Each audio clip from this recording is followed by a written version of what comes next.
Professor William Liebenberg explains that two specific days in January 2026 sit at the heart of a much bigger financial shift.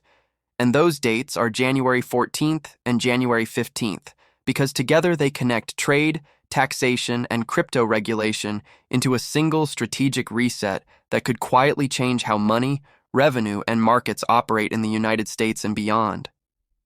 According to Prof, this is not random timing, because behind the scenes a four-step economic strategy has been unfolding that is designed to reduce dependence on income tax, expose financial manipulation, and rebuild markets around real activity instead of artificial volume and hidden leverage.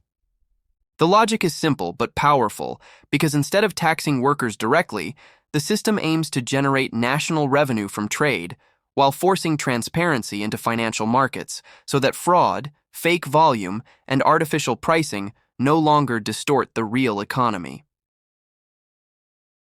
The first step in this process is tariffs, where imported goods become the main source of revenue, shifting the tax burden away from wages and onto foreign producers, while giving domestic manufacturing a competitive advantage and linking government income to consumption instead of salaries. Historically, this is not new, because before the 20th century, the United States funded much of its government through tariffs, and income tax only became permanent after that system was replaced. So what is happening now is a modern return to an older model adapted for global trade.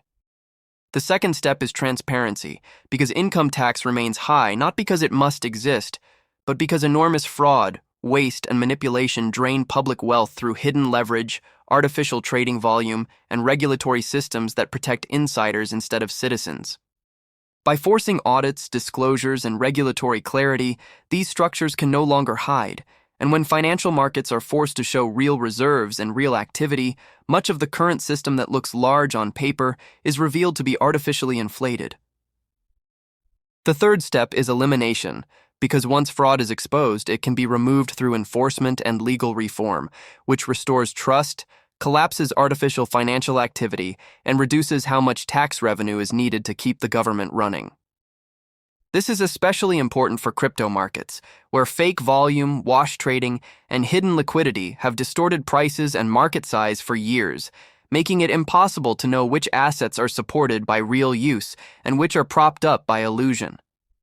The fourth step follows naturally, because when tariffs generate revenue and fraud is removed, income tax no longer has a logical justification, and government funding shifts toward trade-based income, real economic activity, and transparent markets. This brings us to January 14th, because a key tariff ruling on that day could legally confirm that expanded tariffs are allowed, strengthening executive power to restructure revenue and signaling a move away from dependence on income-based taxation.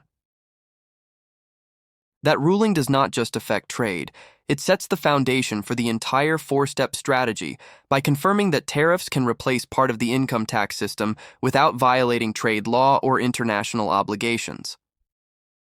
Then on January 15th, the focus shifts to crypto, because the U.S. Senate is scheduled to mark up the Clarity Act, which is designed to force transparency, eliminate fake volume, and bring digital asset markets under enforceable, lawful market structure.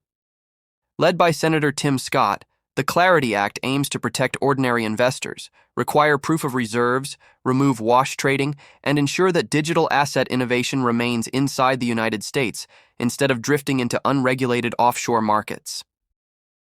If this law passes, crypto markets would change overnight because artificial volume would vanish, exchanges would have to prove their liquidity, and market capitalizations would finally reflect real demand instead of synthetic trading activity.